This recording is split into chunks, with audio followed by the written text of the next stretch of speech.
நான் பேசுகிறதா நமக்கு பேசுகிறதுக்கே கூச்சமாக இருக்குது. ஒரு பைபிளில் இப்படி போட்டிருக்க, பைபிளில் இப்படிப்பட்ட ஒரு புஸ்தகம் இருக்கலாமான்னு நிறைய பேருக்கு சந்தேகம் இருக்கலாம். ஏன்னா அந்த இன்பத்தெல்லாம் ஏற்படுத்தினவர் கர்த்தர் தான். இந்த மாதிரி ஒரு இன்பத்தை மனுஷனுக்கு நியாயமான இன்பமாக திருமண வாழ்க்கையில் கர்த்தர் கொடுத்துருக்கிறாரு. அதில் எந்த தப்பும் இல்லை. அது இல்லாமல் துறவிகள் மாதிரி நம்ம வாழ வேணும்னு ஒன்றும் கர்த்தர் நம்மளை வைக்கலை. அந்த இன்பத்தை அனுபவிக்க தான் கர்த்தர் நம்மளை இங்கே வச்சிருக்கிறார். அப்போ அந்த சாலமோன் பாட்டு புஸ்தகத்தில் 5ஆம் அதிகாரம் 16ஆம் வசனம் இப்படி ஒன்று சொல்லுது. அதில் பார்த்தீங்கன்னா இப்படி வருது பாருங்கள்.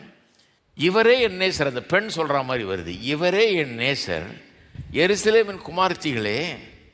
அவள் சொல்கிறா, இவரே என் நேசர், எருசலேமின் குமாரத்திகளே, இவரே என் சிநேகிதர். என்ன சொல்கிறா? இவர் என் கணவர், என் நேசர், ஆனால் இவர் என் நண்பரும் கூட.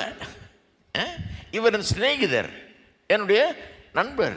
He is my lover and he is my friend அப்படின்னு வருது இங்கிலீஷில்.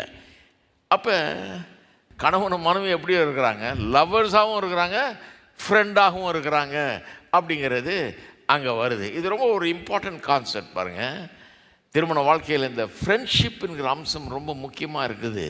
அந்த ஃப்ரெண்ட்ஷிப் தான் திருமணத்தை என்டியூர் பண்ண வைக்குது. என்டியூர் பண்ணுறதுன்னா நீண்ட நாட்களுக்கு கடும் சூழ்நிலைகள் மத்தியில், பிரச்சனையான சூழ்நிலைகள் மத்தியில் கூட, எல்லாம் இன்பமாக இல்லாத நேரத்தில் கூட. அதனால தான் திருமண வாக்குறுதியில் எப்படி சொல்லிடுறாங்க, நன்மையிலும் தீமையிலும். நன்மையில் எல்லாம் சந்தோஷமாக இருக்கிறது சர்வசாதாரணம்.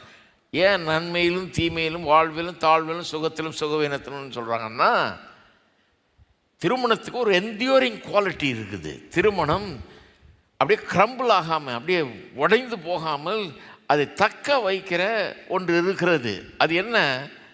ரொமான்ஸ் இல்லை, அழகு இல்லை, இதெல்லாம் கிடையாது. பாருங்கள், அழகு போயிட்ட பிறகு என்ன பண்ண போகிறீங்க? எது தான் அழகு போயிட்ட பிறகு திருமணம் முடிஞ்சது, அவ்வளோதானா?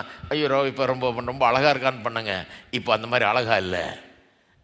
அதான் ஒரு அம்மா சொன்னிச்சு, அவன் நல்லா ஜம்முன்னு இருந்தான், கல்யாணம் பண்ணேன், இப்போ பாருங்கள் தடியன் ஆகிட்டாங்க.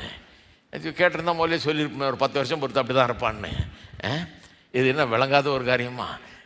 அப்போ இருந்த மாதிரி இல்லை, எனக்கு வேணாம் அப்படின்னா இது என்னது? இது இந்த ரொமான்ஸும் இந்த ஃபிசிக்கல் அட்ராக்ஷனும் போயிடுச்சுன்னா அதோட க்ளோஸாக திருமணம் முடிஞ்சுதா? திருமணத்தை நீடிக்க வைக்கக்கூடிய, வாழ்நாள் முழுக்க நீடிக்க வைக்கக்கூடிய அம்சம் அழகும் இல்லை, அதில் ரொமான்ஸும் கிடையாது, இதெல்லாம் கிடையாது. அது என்ன நீடிக்க வைக்கிறது? நட்பு. ஒரு ஆழமான நட்பு, ஆழமான